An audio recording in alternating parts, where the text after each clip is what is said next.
kasih semua sudah hadir hari ini.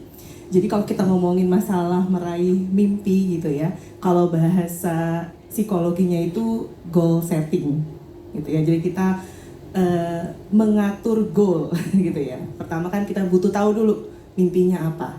Cuman permasalahannya sekarang mimpi gue apa ya?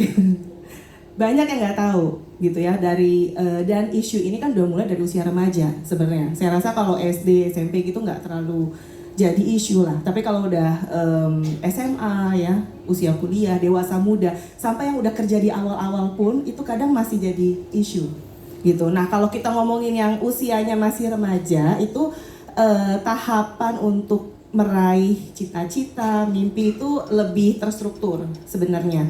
Bisa pakai beberapa metode gitu ya, kayak observasi, wawancara, sampai tes psikologis karena banyak klien memang aku tangani itu berkaitan sama untuk gali potensi, untuk tahu minat bakatnya. Itu yang terstruktur. Tapi kan masalahnya sekarang udah kuliah nih. Terus kemudian udah kerja tapi belum ngerasa gitu ya, kayak belum pas nih, mungkin ada sesuatu yang kemarin kurang terobserve gitu. Ternyata ada potensi lain nih yang kita miliki, tapi kita tuh nggak ngeh kita punya gitu. Nah di situ makanya penting banget memang mengenal diri sendiri itu.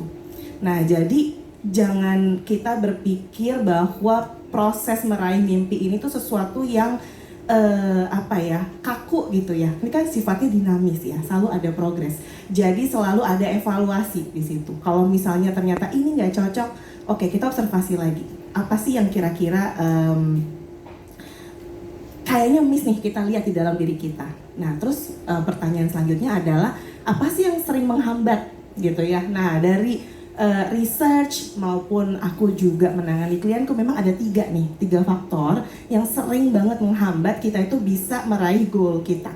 Satu namanya, mungkin teman-teman sering dengar, namanya tuh fear of failure. Jadi takut gagal. Dan perasaan takut gagal ini sesuatu yang common banget. Kita semua punya gitu perasaan itu. Tinggal seberapa berani sih kita keluar dari comfort zone kita untuk keluar dari perasaan takut gagal ini gitu ya. Terus nomor 2 itu ada namanya prokrastinasi.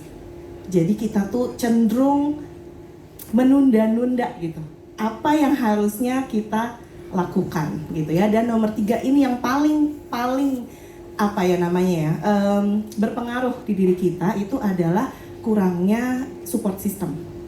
Jadi kalau misalnya support system ini tidak berfungsi dengan baik, orang-orang yang mendukung kita ini tidak berfungsi dengan baik untuk mendukung kita, itu mungkin banget kita akhirnya secara statistik gitu ya, jadinya ya goalnya nggak achieve, mimpinya nggak teraih gitu kira-kira.